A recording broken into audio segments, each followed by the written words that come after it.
Hello student, this is Anand Shankar Upadhyay और हम लोग लाइव प्रोसेस स्टार्ट किए हुए हैं। और लाइव प्रोसेस में इससे पहले वाले क्लास में हम लोग देखे थे न्यूट्रिशन इन एमीबा। इस क्लास में हम लोग देखेंगे न्यूट्रिशन इन ह्यूमन बीइंग। और जैसे कि पहले डिस्कस किए थे कि न्यूट्रिशन इन एमीबा और न्यूट्रिशन इन ह्यूमन बीइंग दोनों ही होलोजोइक मोड ऑफ न्यूट्रिशन है, यानी कि जो ह्यूमन के केस में है वो भी न्यूट्रिशन जो है 5 स्टेप में कंप्लीट होगा।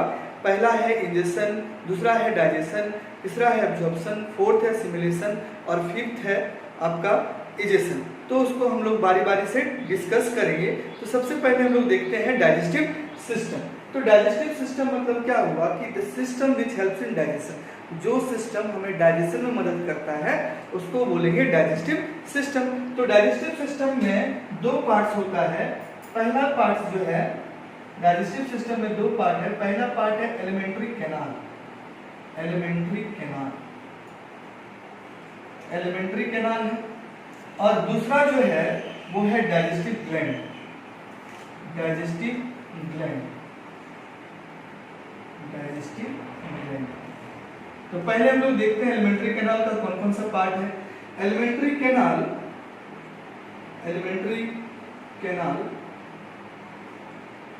शॉर्ट डिस्क्रिप्शन इसका देख लेते हैं।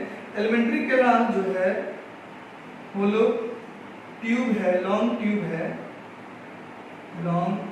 है जो कि 8 से 9 मीटर लेंथ का होता है और माउथ से स्टार्ट होता है और एनस में खत्म होता है। अब हम लोग देख लेते हैं कि एलिमेंट्री कैनाल का कौन कौन सा पार्ट है। तो एलिमेंट्री कैनाल में आ जाता है बक्कल कैविटी, फिर है इस बक्कल कैविटी में फिर आ जाएगा माउथ, आ जाएगा टंग, आ जाएगा और इस डाइजेस्टिव ग्लैंड में भी हम लोग पढ़ेंगे वो सिलेवरी ग्लैंड भी आ जाएगा, सिलेवरी ग्लैंड। और बक्कल कैविटी के बाद है एसोफेगस, जिसको हम लोग फूड पाइप भी बोलते हैं, एसोफेगस जिसको फूड पाइप बोलते हैं। फिर नेक्स्ट है स्टमक, फिर स्मॉल इंटेस्टाइन,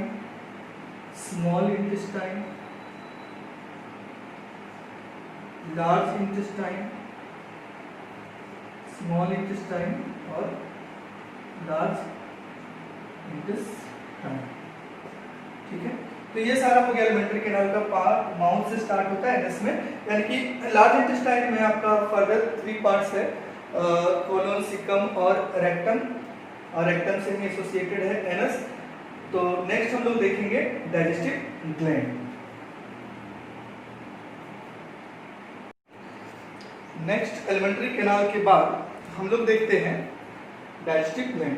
डाइजेस्टिव ग्लैंड भी क्या है कि ये डाइजेशन में मदद करेंगे। ग्लैंड मींस कोई चीज का सिक्रेशन, यानी कि मेनली यहाँ एंजाइम्स का सिक्रेशन होगा। एंजाइम्स जो है वो डाइजेशन में मदद करेगा। तो कौन कौन सा एसोसिएटिव डाइजेस्टिव ग्लैंड है?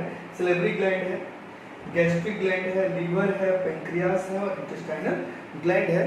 तो आगे हम लोग देखेंगे कि हर पार्ट में जो डाइजेशन है वो किस तरह होता है।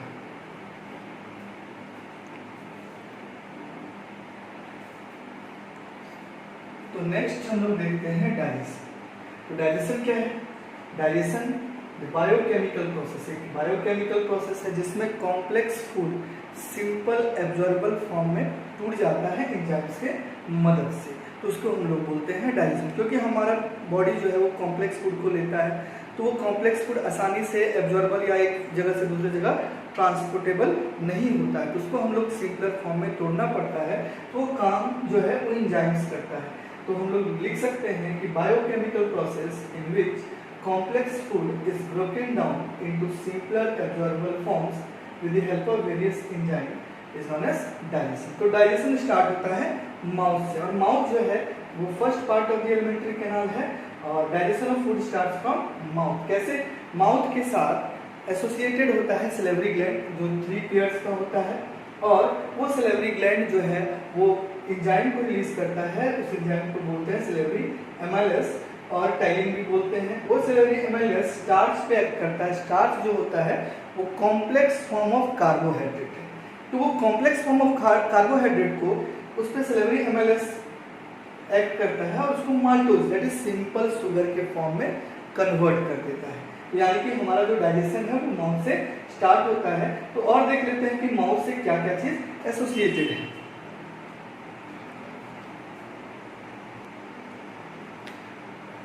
माउथ में मेनली टीथ और टंग प्रेजेंट होते हैं। तो टीथ का मेन काम होता है ग्राइंडिंग और फूड को च्यूइंग करना, यानी कि grinding and chewing of food में ये मदद करते हैं। 4 सेट्स ऑफ टीथ होते हैं, incisor, canines, premolars, molars. Incisor और कैनाइन जो है वो कटिंग और टीयरिंग में मदद करेंगे, जबकि जो प्रीमोलर्स होते हैं और मोलर्स जो होते हैं वो च्यूइंग में मदद करेंगे। और टीथ 2 सेट्स ऑफ टीथ हमारे लाइफ में अपीयर होते हैं। मिल्क टीथ 20 नंबर में होता है जो स्मॉल चिल्ड्रन में देखा जाता है, और ये जब रिप्लेस होता है तो परमानेंट टीथ आता है जो कि 32 नंबर्स में प्रेजेंट होते हैं। और डेंटल फार्मूला हम लोग देख सकते हैं टीथ का है 2 1 2 3, ये सारे पेयर्स में भी, अपर जो ये लोअर जो के लिए। तो टोटल देख सकते हैं 2 1 2 3, यानी कि अपर जो में कितना हो गया 2 1 3 3 2 5 5 3 8 का पेयर 16, यानी कि 16 ऊपर 16 नीचे, तो 32 हो गया। और वहीं चिल्ड्रन में 2 1 0 टी 2 हो गया, यानी कि 2 1 3 3 और 5 10 ऊपर 10 नीचे 20 हो गया। और ये 2 जो फर्स्ट में दिया वो इंसिजर के लिए है, फिर सेकंड में कैनाइन के लिए, थर्ड में प्रीमोलर और लास्ट में मोलर के लिए है। तो ये हो गया डेंटल फार्मूला एडल्ट और चिल्ड्रन के लिए। फिर आता है टंग। तो टंग हम लोग जानते हैं कि जो फूड ग्रेडेड हो गया है उसको वो सलाइवा के साथ मिक्स करते हैं ताकि आसानी से एसोफेगस के थ्रू पास हो सके। और टंग साथ में मदद करते हैं उस फूड का क्या टेस्ट है वो डिटेक्ट, सावर टेस्ट है, बिटर टेस्ट है, स्वीट टेस्ट है, उसको डिटेक्ट करते हैं क्योंकि उसमें ढेर सारे टेस्ट बड्स प्रेजेंट होते हैं। और साथ में टंग हम लोग जानते हैं कि वो स्पीकिंग में भी मदद करता है, हमारे बोलचाल में टंग बहुत ही हेल्पफुल होता है। तो आगे देखते हैं डाइजेशन इन माउथ के बाद हम लोग देखते हैं एसोफेगस।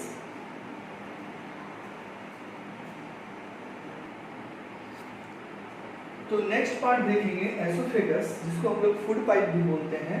और ये इसका लेंथ लगभग 25 सेंटीमीटर का होता है और यहाँ पे कोई डाइजेशन नहीं होता है। इसलिए डाइजेशन नहीं होता क्योंकि यहाँ पे कोई एंजाइम्स भी प्रेजेंट नहीं होता। अब फूड इस एसोफेगस से जब स्टमक में पास होगा तो उसमें हमको फोर्स लगाना पड़ेगा, यानी हम तो फोर्स नहीं लगा सकते, यानी कि हमारा जो मसल्स है यहाँ पे एसोफेगस इंस्टिट्यूशन मसल है वो इसमें कॉन्ट्रैक्शन और रिलैक्सेशन वो उस मसल का होगा और यहाँ पे इस फूड का मूवमेंट होगा और उस मूवमेंट को हम लोग बोलेंगे पेरिस्टलेसिस मूवमेंट, पेरिस्टलेसिस मूवमेंट बोलेंगे। और इस पेरिस्टलेसिस मूवमेंट के कारण जो है फूड स्टमक में जाएगा, यानी एसोफेगस से स्टमक में फूड जाने के लिए कौन सा मूवमेंट हेल्प करेगा, पेरिस्टलेसिस मूवमेंट हेल्प करेगा। तो आगे हम एसोफेगस के बाद देखेंगे जब फूड स्टमक में जाएगा तब उसका क्या होगा।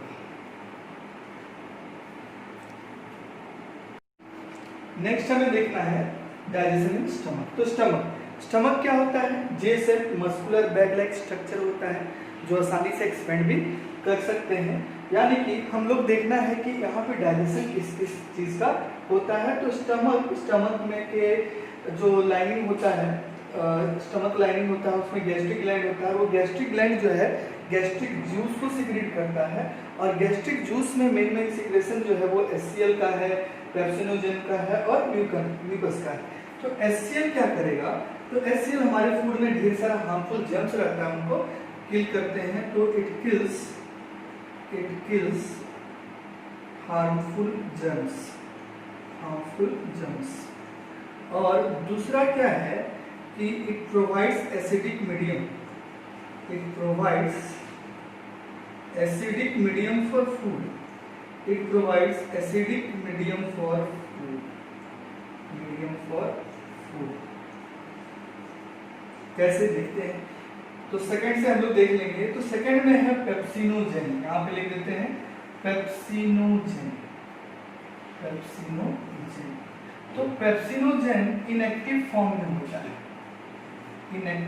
में होता है, और इन एक्टिव फॉर्म को एक्टिव बनाने के लिए HCl का रिएक्शन होता है, HCl से रिएक्शन होता है, यानी कि HCl का एक्शन होता है और ये पेप्सिनोजन इनएक्टिव से हो जाता है एक्टिव, दैट इज वो पेप्सिन में कन्वर्ट हो जाता है। और पेप्सिन क्या करता है, helps in digestion of proteins, helps in digestion of protein. Pepsin protein के डाइजेशन में मदद करता है, डाइजेशन ऑफ प्रोटीन, प्रोटीन को सिंपलर फॉर्म में तोड़ता है। प्रोटीन क्या है, कॉम्प्लेक्स फॉर्म ऑफ कार्बोहाइड्रेट्स है और उस कॉम्प्लेक्स को सिंपलर फॉर्म में तोड़ देता है। तो हम लोग लिख सकते हैं पेप्सिनोजेन को कि हेल्प्स इन, पेप्सिनोजेन नहीं मेनली पेप्सिन है, तो वो देख ली कैसे पेप्सिन कन्वर्ट होता है पेप्सिनोजेन से। तो helps in digestion of proteins, digestion of proteins. Next है म्यूकस। तो म्यूकस हम समझ सकते हैं कि एक सुरक्षा कवच है। तो जो इनर लाइनिंग है स्टमक को, उसको वो प्रोटेक्शन प्रोवाइड करता है। किससे प्रोटेक्शन प्रोवाइड करता है, HCl से, क्योंकि HCl का pH वैल्यू होता है लगभग 1.8 स्टमक में, यानी कि ये हाईली कोरेसिव नेचर का होगा। तो अगर कोई प्रोटेक्शन नहीं होगा तो वो स्टमक की इनर लाइनिंग को डिस्ट्रॉय कर सकता है। तो हम लोग बोल सकते हैं म्यूकस को कि mucus protects the inner lining of the stomach, inner lining of the stomach, इससे from the action of HCl, stomach from the action of HCl। Mucus inner lining को प्रोटेक्ट करता है, किससे, from the action of HCl। तो mucus बहुत ही important है, अगर ये नहीं हो तो जो इनर लाइनिंग है स्टमक का वो डिस्ट्रॉय हो जाएगा और फूड का डाइजेशन नहीं होगा। साथ में HCl का भी सिक्रेशन जरूरी है, क्योंकि HCl का सिक्रेशन नहीं होगा तो प्रोटीन का डाइजेशन नहीं होगा, क्योंकि पेप्सिनोजेन को एक्टिव फॉर्म में HCl ही कन्वर्ट करता है। अब हम लोग देखेंगे कि स्टमक के बाद जो फूड है वो स्मॉल इंटेस्टाइन में जाता है, यानी कि स्मॉल इंटेस्टाइन में जाने के लिए यहाँ भी स्टमक का जो मसल होता है, इंटेस्टाइन मसल, उसमें भी कॉन्ट्रैक्शन और रिलैक्सेशन होगा और फूड स्टमक के बाद स्मॉल इंटेस्टाइन में जाएगा। तो हम लोग देख लेते हैं digestion in small intestine.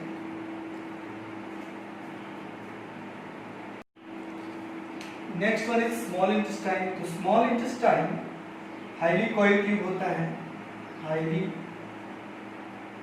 Coil tube होता है, length almost approx 7 metre long होता है। और ये हर्बीवोरस में इसका लेंथ ज़्यादा होता है एज कम्पेयर टू कार्निवोरस, क्योंकि हर्बीवोरस में सेलुलोज का डाइजेशन होता है और कार्निवोरस में मीट का डाइजेशन होता है। और सेलुलोज के डाइजेशन में काफ़ी समय चाहिए, उसके लिए स्मॉल इंटेस्टाइन जो है वो लार्ज होना हेल्पफुल होगा। तो स्मॉल इंटेस्टाइन में कौन कौन सा पार्ट एसोसिएटेड है, तो सबसे पहले है लीवर। तो लीवर जो है वो बाइल, और वैसे भी हम लोग जानते हैं कि लीवर जो है लार्जेस्ट ग्लैंड होता है, लार्जेस्ट ग्लैंड। और ये बाइल जूस का सिक्रेशन करता है, helps in secretion of bile juice, helps in secretion of bile juice through duodenum, ठीक है। और ये बाइल जूस क्या करेगा, helps in emulsification of fat, emulsification of fat. तो इमल्सिफिकेशन ऑफ फैट मतलब क्या होता है कि जो फैट ड्रॉपलेट्स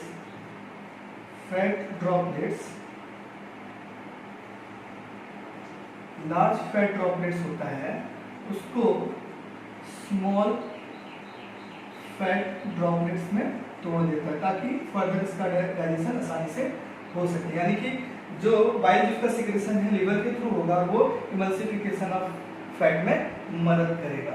उसके बाद नेक्स्ट आता है पेंक्रियास। तो पेंक्रियास जो है वो पेंक्रियाटिक जूस सिक्रेट करेगा, पेंक्रियाटिक जूस सिक्रेट करेगा। और इस पेंक्रियाटिक जूस में आ जाएगा, देखते हैं कौन कौन से एंजाइम्स इसमें आ जाएगा। आपका ट्रिप्सिन, ट्रिप्सिन। और ट्रिप्सिन क्या करेगा, help in digestion of fat, help in digestion of protein, help in digestion of protein.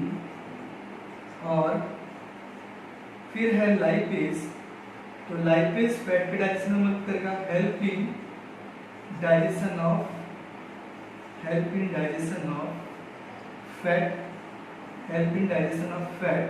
और नेक्स्ट है न्यूक्लियस, तो हेल्प इन डाइजेशन ऑफ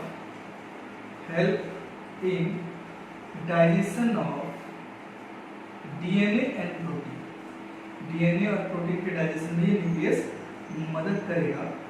तो ये क्लास 10th के लिए सफिशिएंट है। और भी बहुत से रेफरेंस बुक में बहुत सारे चीज़ दिए हुए हैं, लेकिन क्लास 10th में अगर हम इतना अच्छा से पढ़ लें तो हम पूरे मार्क्स को स्कोर कर सकते हैं। तो ज़्यादा पढ़ना नहीं है मार्क्स के लिए, अगर ज़्यादा पढ़ना है तो रेफरेंस बुक हम लोग ले सकते हैं, लेकिन क्लास 10th के लिए ये सारा चीज़ हमारे लिए इम्पोर्टेंट है। इसके बाद पेनक्रियास के बाद जो फूड है वो स्मॉल इंटेस्टाइन में जाते हैं, और हम लोग देखते हैं कि स्मॉल इंटेस्टाइन में इंटेस्टाइनल जूस का सिक्रेशन होता है, जहां पे फाइनल डाइजेशन फूड का होगा। नेक्स्ट देखते हैं स्मॉल इंटेस्टाइन में इंटेस्टाइनल जूस का सिक्रेशन होता है, जहां पे फूड का कंप्लीट डाइजेशन है। यानी कि हम कह सकते हैं कि जो कार्बोहाइड्रेट्स है वो फाइनली टूट जाता है सिंपल ग्लूकोज मॉलिक्यूल्स में, और प्रोटीन ब्रेक डाउन करता है simpler form, that is amino acid, और ये सिंपल एब्जॉर्बल फॉर्म होता है जो बॉडी आसानी से एब्जॉर्ब कर सकता है। थर्ड में जो है फैट है वो फैटी एसिड और ग्लिसरॉल में टूट जाता है, यानी कि जो फाइनल डाइजेशन हो रहा है वो स्मॉल इंटेस्टाइन में हो रहा है। कार्बोहाइड्रेट ग्लूकोज में टूट जाएगा, प्रोटीन एमिनो एसिड में टूट जाएगा, फैट जो है फैटी एसिड और ग्लिसरॉल में टूट जाएगा। तो ये हम लोग देखें कि कंप्लीट डाइजेशन स्मॉल इंटेस्टाइन में हो रहा है। हम लोग देखते हैं absorption of food small intestine में कैसे होता है। तो नेक्स्ट देखते हैं absorption of food in small intestine. तो जो फूड का एब्जॉर्प्शन है वो स्मॉल इंटेस्टाइन में होता है, यानी कि स्मॉल इंटेस्टाइन में ढेर सारे फिंगर लाइक प्रोजेक्शन होता है, जिसको हम लोग विलाई बोलते हैं। सिंगुलर फॉर्म है विलाई का, विलस। तो विलाई क्या करता है, ये सरफेस एरिया बढ़ाता है ताकि फूड और आसानी से और जल्दी से एब्जॉर्ब हो सके। और साथ में इसका और क्या एडेप्टेशन है, इस विलाई में ढेर सारे ब्लड वेसल्स होते हैं, यानी कि रिचली सप्लाइड ब्लड वेसल होते हैं। जैसे ही फूड एब्जॉर्ब होगा वो ब्लड वेसल्स बॉडी के एक पार्ट से दूसरे पार्ट में फूड को ले जाएंगे, और वो food absorb food body utilize करेगा और वेरियस पर्पस के लिए, एनर्जी ग्रोथ डेवलपमेंट के लिए यूज करेंगे। और इस तरह बोल सकते हैं कि फूड का एसिमिलेशन होगा, यानी कि जो एब्जॉर्प्शन हो रहा है स्मॉल इंटेस्टाइन में, और वो एब्जॉर्प्शन मेनली हेल्प करने में मदद कर रहा है विलाई। तो पूछता है बहुत बात कि एब्जॉर्प्शन कहाँ होता है, तो स्मॉल इंटेस्टाइन में। क्यों स्मॉल इंटेस्टाइन में एब्जॉर्प्शन होता है, तो due to the presence of villi. Villi क्या करता है, surface area for absorption of food को बढ़ाता है, और साथ में रिचली सप्लाई ब्लड वेसल्स होते हैं जो कि फूड को एब्जॉर्ब फूड को एक पार्ट से दूसरे पार्ट में ले जाने में मदद करते हैं। तो नेक्स्ट हम लोग देखेंगे large intestine.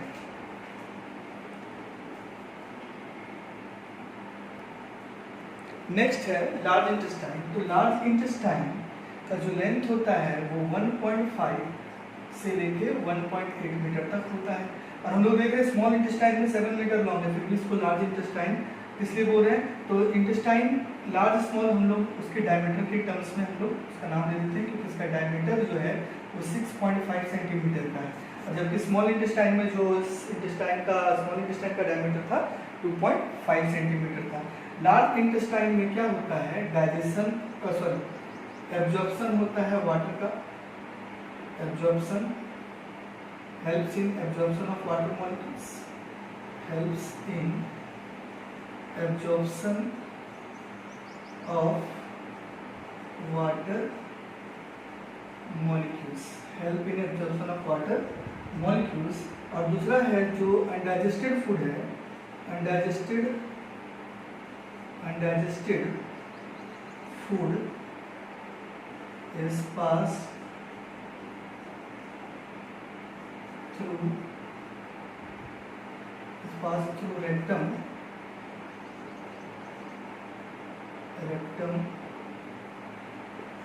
and is finally eliminated from the anus and is finally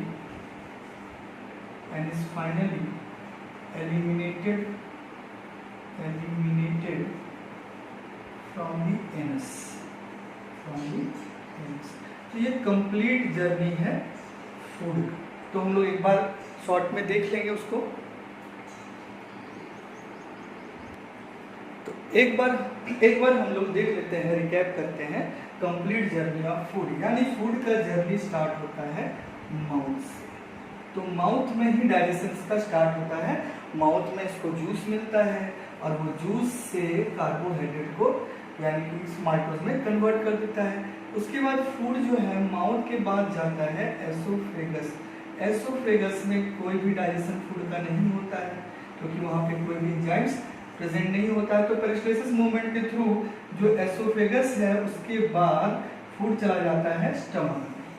food चला जाएगा स्टमक में फूड कुछ देर के लिए रेस्ट करेगा क्योंकि जर्नी इतना माउथ से लेकर एसोफेगस फिर आया स्टमक में, तो आराम करने का भी जरूरत है। तो 2 से 3 घंटा आराम करता है, तब तक इसको अलग अलग तरह का जूस मिलता है, HCl मिलता है जिससे ये बैक्टीरिया को मारता है और साथ में फूड को एसिडिक मीडियम भी प्रोवाइड करता है। दूसरा पेप्सिन रिलीज करता है जो कि प्रोटीन के डाइजेशन में मदद करता है। फिर म्यूकस जो इनर लाइनिंग ऑफ स्टमक को प्रोटेक्शन प्रोवाइड करता है इस HCl से। फिर थोड़ा आराम करने के बाद फूड चला जाता है स्मॉल इंटेस्टाइन में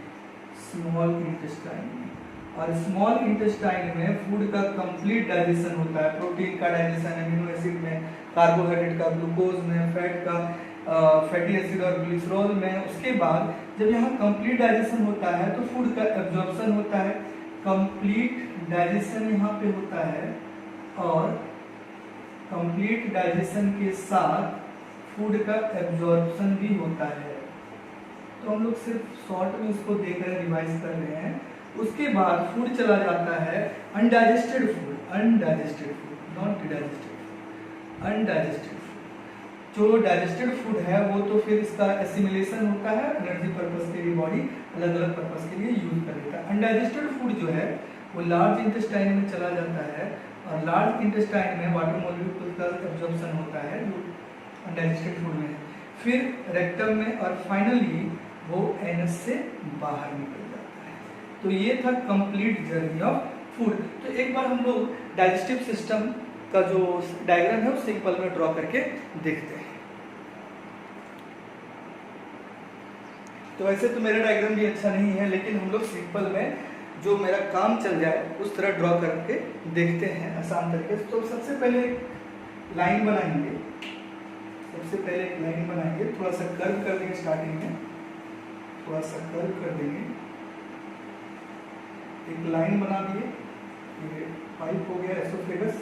फिर हम लोग जे शेप स्ट्रक्चर बनाएंगे, सी स्ट्रक्चर बनाएंगे और यहाँ पे थोड़ा सा कर्व करेंगे और फिर हम लोग ढेर सारा कर्व करते जाएंगे और इस कर्व को नीचे लाएंगे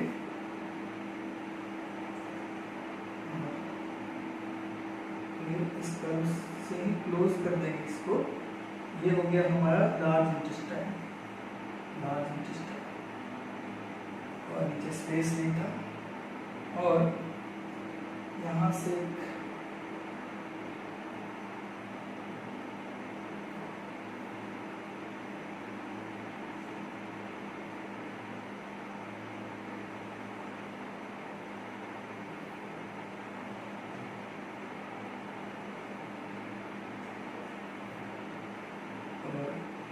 हाईली क्वालिटी में बना रहे हैं।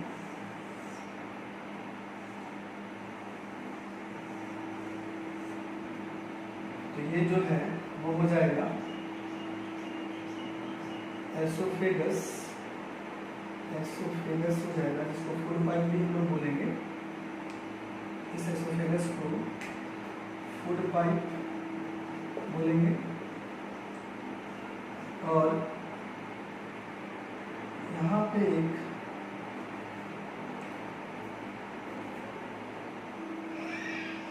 तो ये देख सकते हैं कि हमारा रफ डायग्राम है डाइजेस्टिव सिस्टम का। तो सलाइवरी ग्लैंड है, सलाइवा सीक्रेट करता है।